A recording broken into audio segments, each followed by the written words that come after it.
En la investigación académica y profesional, las fuentes documentales son herramientas esenciales que proveen la base de datos, evidencias y contexto necesario para desarrollar argumentos, hipótesis y conclusiones. Asimismo, pueden definirse como recursos que contienen información registrada sobre un tema en específico y se utilizan como evidencia o referencia en la investigación académica, profesional y hasta personal. Pueden abarcar una variedad de contenidos desde textos escritos hasta materiales audiovisuales. Son pilares fundamentales en la investigación académica y profesional. Con ellas se pueden garantizar la credibilidad, la relevancia y la calidad de una investigación.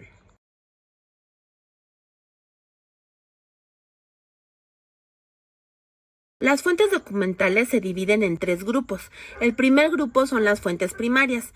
Estos son documentos originales y que ofrecen la información directa y de primera mano, sin intermediarios de un tema.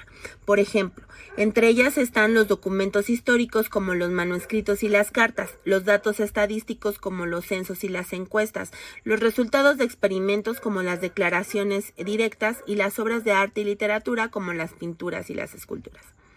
El otro grupo son las fuentes secundarias, que estas son las que interpretan, analizan o resumen la información contenida en fuentes primarias. Son cruciales para dar contexto, crítica y perspectiva sobre el tema de investigación. Por ejemplo, los libros académicos, los artículos de revista, las reseñas de literatura y los ensayos críticos.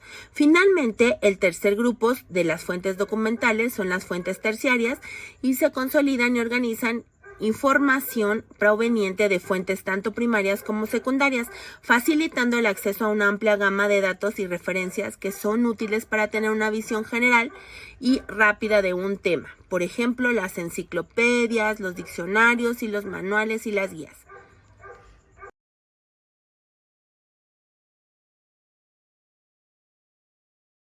Las fuentes documentales tienen varios formatos, entre ellos están el formato impreso o físico. El formato digital, ejemplo de estos son las bases electrónicas, los ebooks y los archivos en línea. El formato audiovisual como documentales, grabaciones de audio, fotografías y video. Y el formato multimedia que son los sitios web, presentaciones interactivas, las aplicaciones móviles.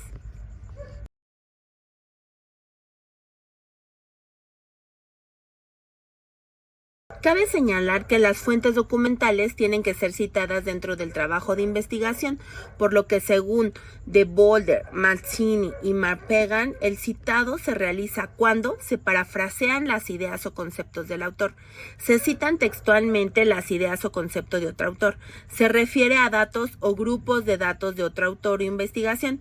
Se produce un texto largo o ítem de un test con derechos comerciales. Asimismo, señalan que las referencias se citan en el texto con el formato autor o autora, fecha, página, según sea el caso, y se enlistan alfabéticamente en la lista de referencia.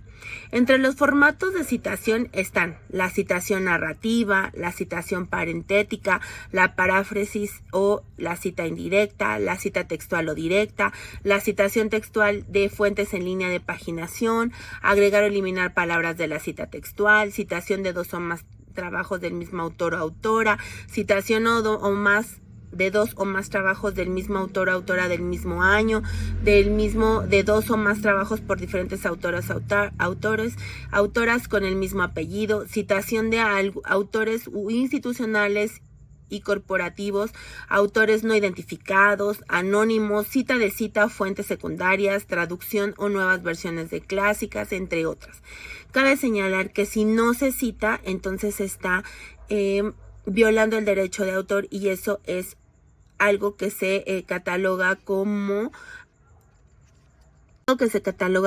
plagio de la información que puede llevar a meternos en serios problemas.